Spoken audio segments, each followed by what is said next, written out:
All right, back with more Mercy Watson. We just left it with Mercy driving, Mr. Watson terrified, baby in the back seat, and Officer Tomaleo trying to pull them over.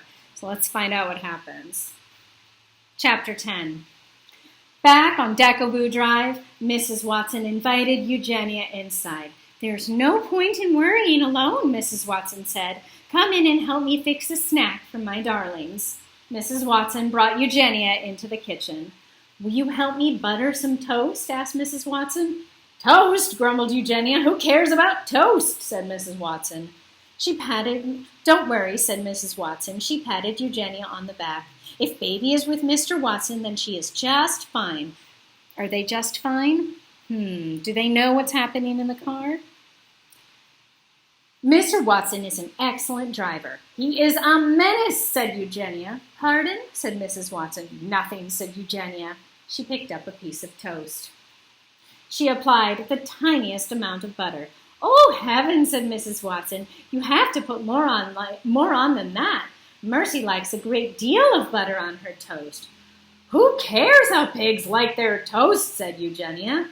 "There, there," said Mrs. Watson. "I know that you are worried, but everything will work out. Baby will come home. In the meantime, why don't we just concentrate on buttering?" "Toast is not the answer," grumbled Eugenia, but she buttered another piece anyway. So this is interesting.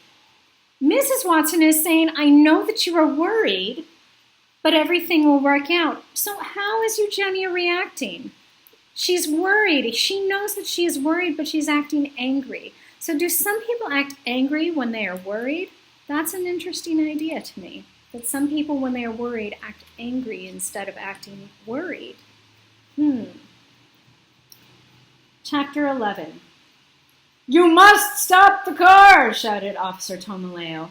"But I cannot stop the car," said Mr. Winton. "Oink, oink," said Mercy. She was having an excellent time. "I have an idea, Mr. Watson," said Baby Lincoln. "If you tell me where the brake pedal is, I will apply it." "The brake pedal," said Mr. Watson from underneath Mercy, "is the pedal to the left of the gas pedal. The brake pedal is the pedal that I do not have my foot on." All right, you see him trying to show her, and Mercy's just totally ignoring everybody? Baby unbuckled her seatbelt. She climbed in to the front seat. She put her seatbelt on. She slid as close to Mr. Watson as she could. She looked down. She saw Mr. Watson's foot, and she saw the pedal next to it. "I have located the brake pedal, Mr. Watson," Baby announced. "Excellent," said Mr. Watson. "Now apply it." Baby stretched across Mr. Watson. "I am applying the brake pedal, Mr. Watson," Baby shouted. Hold on, everyone!" All right, what's going to happen next?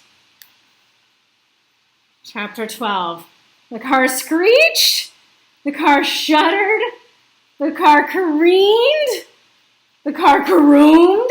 And finally, the car stopped. Mercy was very surprised.